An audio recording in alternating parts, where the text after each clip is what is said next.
All right, all the talk this morning is, will there be a contested Republican convention? What will that mean for the party? What will that look like in Cleveland? How will Team Trump react?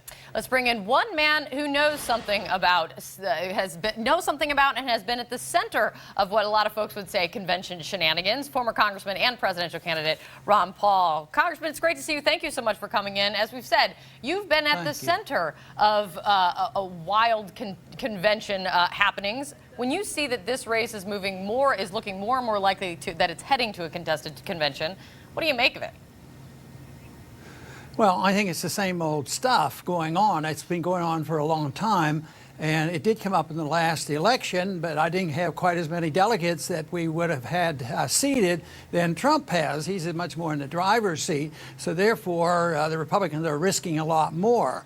But this type of thing has gone on for a long time, and it will continue. But it's going to be very damaging if anybody cares about the Republican Party, which is down on my list. They should be concerned with what's going on. I care about the threat of violence and the type of things that are going on already, where people are saying, you know, this could lead to a lot of violent reaction to this. But people changing rules is sort of our culture. Congress does it all the time. You know, they change the rules and they don't follow the Constitution. They let the presidents to write executive orders. It goes on and on. So for the political parties to act like the politicians who are already in power doesn't surprise me one bit. So 4 years ago, there was something called Rule 40. This was also known as the Ron Paul rule. The Romney forces, what they essentially did is they made it be that your name couldn't be placed in nomination unless you won a majority of 8 state delegations. This was largely to keep your name from being placed in nomination. Now, Republicans are suggesting maybe they should do away with the rule, and this time it's to hurt Donald Trump. Where do you come down to the whole thing? I think it's a bit of an irony, and they deserve the problem.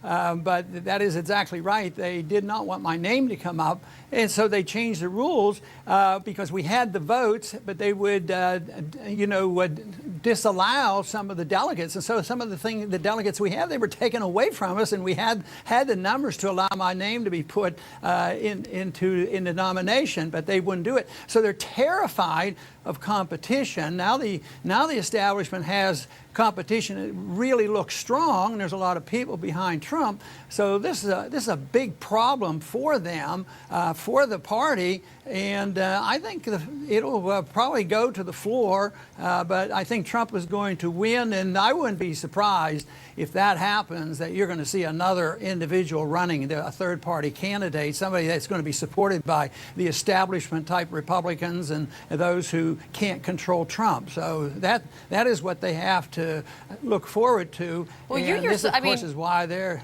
If you say third-party candidate, you yourself have run as a third-party candidate. Do you support the idea of a third-party candidate coming in, or even not even thinking of it as a third-party candidate? But what about a late entry, a Paul Ryan, or even a Mitt Romney coming in at the convention if someone doesn't get the numbers and they bring in as their nominee as the option? Well, it's good. It's good theater. It'll be good for you and the media. It'll be a lot of fun with that. But it has nothing to do with our problems and nothing to do with our solution. It's just a total distraction. So I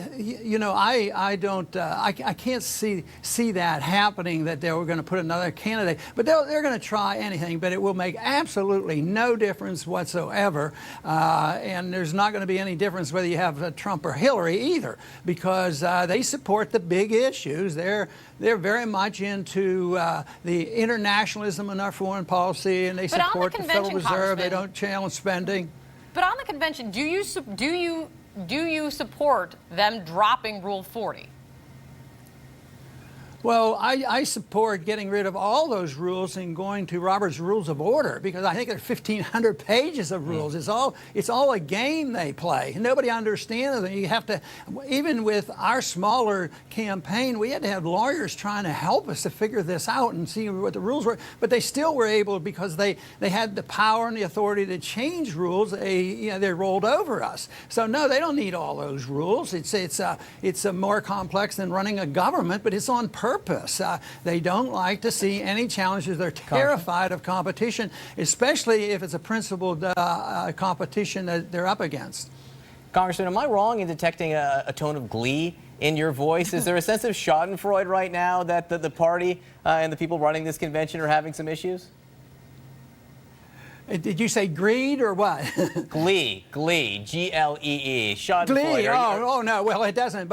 No, it doesn't bother me. Actually, I'm not very gleeful about what's happening in the country, but because the parties are disrupted, the Democrat Party's in terrible shape. Here they have a candidate might be indicted, and if she doesn't get indicted, she'll have some baggage, and then you have a Trump who hardly does. So I want to see the disruption of the status quo, because the status quo has been run both parties for so long, and that's why we're in this mess, and nobody's addressing that. They're just saying, well, it's Trump or it's Romney, and this is it, it's personality, but it's much bigger than that, and it's a cataclysmic climate we have in our economy, and they're not dealing with that. So the more we can talk about Trump and changing the rules, the better it is for the individuals to avoid the real issues, because they will not talk about how serious our economy is and what's going on in this country, the undermining of our liberties.